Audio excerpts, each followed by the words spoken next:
Hey, so um, I got this quick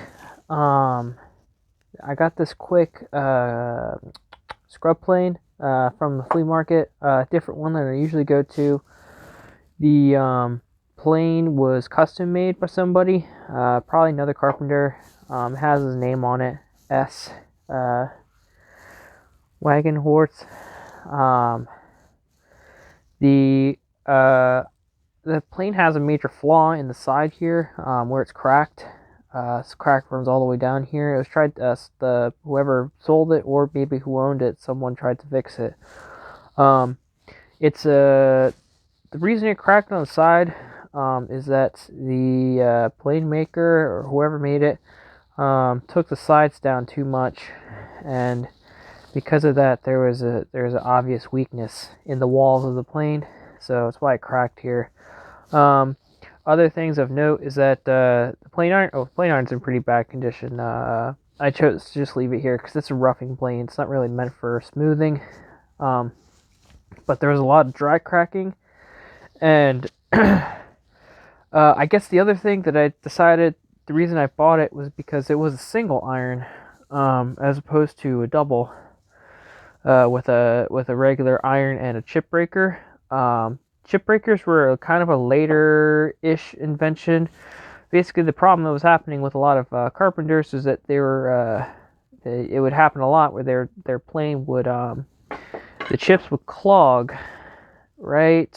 Even though this is so wide, the chips would clog right here, and so carpenters, iron makers and steel makers figured out that they could add a second iron here.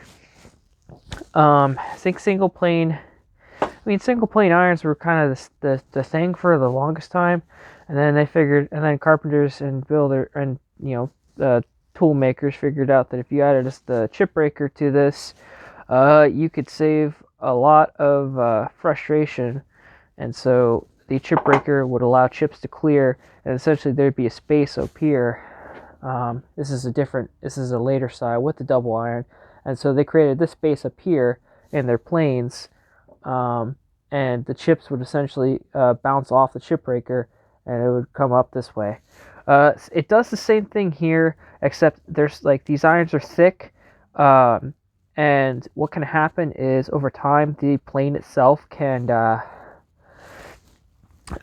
can clog up. I had it happen to me a little bit ago, so I widened up the mouth of this a little bit, and it cleared.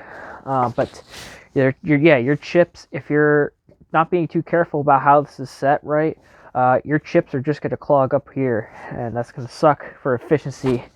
And so that's why the chip breaker was invented. I'll be chip breaker, So, yeah, I'm probably gonna keep this as like I've only paid $8 for it, so I'm not like crying over it. But I thought it was a very interesting, um, unique tool. You don't see many single plane irons. I have a jack plane uh, that has a broken tote that I've needed to fix for a while. That one has a single plane, and I have the same problem happen where it clogs right here. So you end up having to open the mouth every once in a while. Anyways, I just wanted to show this off. Kind of show, like there's just a uniqueness about this plane that kind of like screams to me. Um, it's because it was obviously it was custom made. I don't know if there's anyone who's like goes by that name as a plane maker, but you can't just like when you see something like this, knowing what you know about planes, really can't just like give this up. It's just kind of like it's kind of unique. Like hey, some guy made this. That was my thinking about it. I was like, you know what? I'm gonna have a headache on my hands with a single plane, but and it's like there's the other flaws, but I don't care. It was some guy's project. I kind of like gotta respect that.